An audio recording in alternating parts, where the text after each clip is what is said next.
Assalamualaikum and hi, my name is Nasifa binti Muhammad Nawi. My student ID is 2024651676 and I'm from LG2401B. Wait, but before we start, let me show you something that can help you understand what I'm going to tell today. First, I have a pouch here and then I have an earpod. So what I'm gonna do is, I'm gonna put this earpod like this. So what do we say? I put the earpod in the pouch, right? So the word in is actually I'm not gonna spoil you, but my topic is, okay. And then if I put the earpod like this, what do we say? Can you guess? Yes, I think you get it right. I put the earpod on the pouch. And if I put it like this, it will be under the pouch. So, can you guess what I'm going to say about my topic?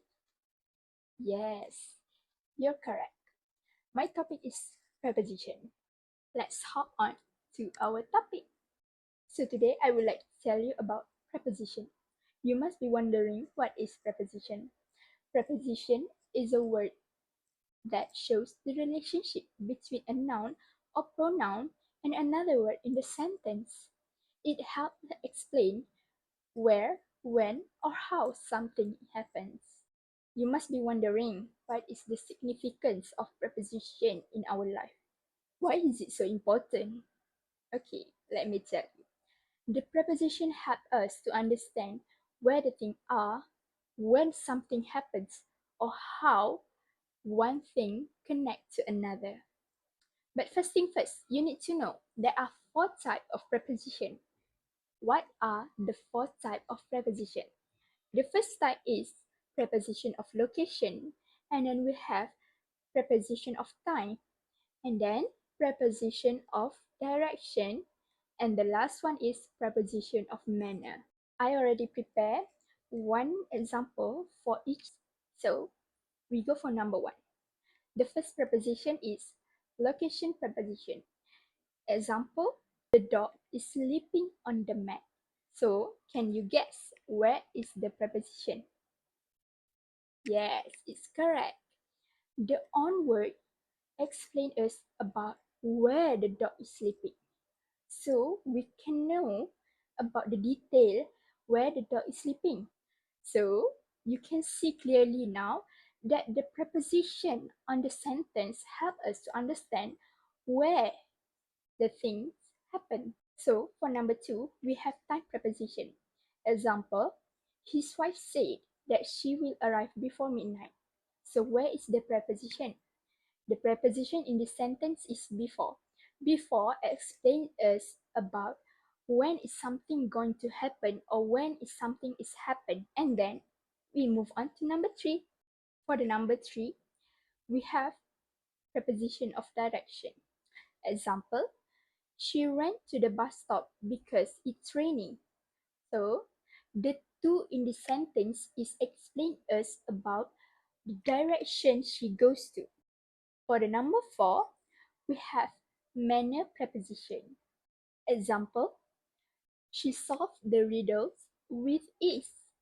So, the with in this sentence explain to us about the manner or how something is happening. Okay, so there are some important rules that you need to remember when you are dealing with preposition. There are three important rules that I already give it to you. The first important rule that you need to remember is preposition connect things and make our meaning clearer. Number two, you need to remember if your sentence does not make any sense, you need to check your preposition usage because some people use wrong preposition in the sentence. For an example, I can give you. Some people will make mistake by using of too much for preposition. For the last one, you need to remember preposition will never stand alone and preposition will always come before the object. Now, let me tell you about how to overcome common mistake when we are dealing with preposition. First, you need to learn about prepositional phrase. Why? Because certain verbs, adjective, and noun are commonly paired with specific preposition. For example, good at. She is good at singing. So good at is paired with verb. So for the second one, you need to understand about the preposition usage. We use preposition to explain about how something is happened, when the thing is happened, and where the thing is happened.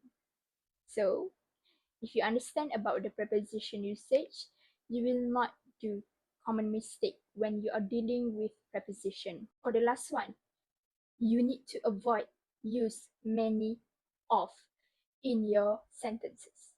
For example, the picture of the wall should be the picture on the wall. Do you know there are many fun facts about preposition, but I will only tell you three. First one is preposition is everywhere, literally everywhere. For example, the cat, the table. What? What do you? What are you going to say? Yes, you need to put on. The cat is on the table. Number two, preposition doesn't have any plural. Unlike nouns, preposition does not change from singular to plural. And the third one is interesting for me. Do you know preposition can change the meaning of verb? The first example is look versus look after. The first look that we say is just by looking at something, right? But the number two is look after. The look after means take care. Please look after her. Okay, I think that's enough of my explanation for preposition. Now, let's look at the exercises that I already prepared. Okay, so you need to fill in the blank with the appropriate prepositions. Okay, let's look at the exercises together. For number one, bakery does not have the cake I was looking. Blank space, up or for. Which one do you think is the correct answer? Yes, you are correct. For is the correct answer. Because if we put up in the sentence will does not make any sense. You remember, right, what I said? The preposition need to make sense in your sentence. If it doesn't make any sense, you need to check your preposition usage. Before I end my presentation, this is some references that I used to get some information for my slide and my presentation. I think that's it for me. Assalamualaikum and bye.